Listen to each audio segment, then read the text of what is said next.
Hello guys, in this video we are going to see how to create database in MySQL server. We can create database by using MySQL command line client and MySQL Workbench. Open MySQL command line client, then provide the password of root account. First verify list of databases. So databases. See, we have these databases. Now create a database. Create database company, put semicolon. It is that much simple. Hit enter. Now verify again, show databases. See, new database, company is there. We can also create the same database by going to MySQL Workbench. MySQL Workbench. See here, we have these databases. To create database, you have to click on this schemas, right click on it and select create schema. Or right click on any database and select create schema. Both are same. Okay, here we have to provide the database or schema. Both are same. I'm giving HR.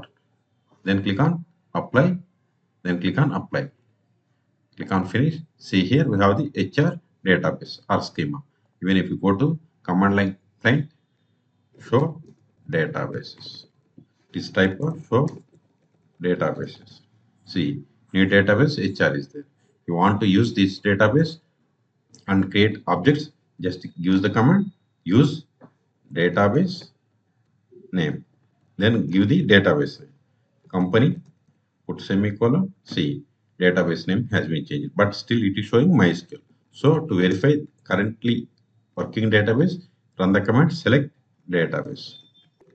Put semicolon. See, we are currently working on company database. We want to verify list of tables in this database. Just use no. It is show tables. See, we don't have any tables. If you want to create tables, create table emp emp number int emp name varchar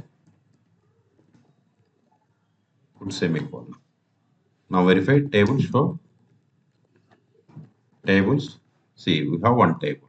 Even if you expand this company, right click and refresh all, expand tables. See here we have the employee table. If you want to insert data, just give insert into table name emp values.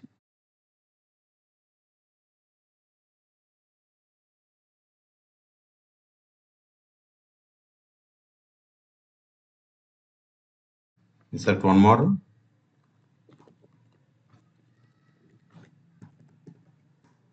Now verify the data. Select star from EMP. Put semicolon. First statement completion. Hit enter. See, we have this data. Okay. Now we will see how to drop a database. So databases. Suppose if I want to drop database, this testdb, run the command drop database, then give the database. That is testdb. Put semicolon at the end. Now verify again. So databases. See, the testdb was there here, but after executing this statement, that database was dropped. Even if you go to here, click on this refresh. See, the testdb is gone. Okay. So in this video, we have seen how to create database by using MySQL command line client and MySQL Workbench. Then we have seen how to drop a database in MySQL server. For more MySQL tutorials, please subscribe my channel. Thank you.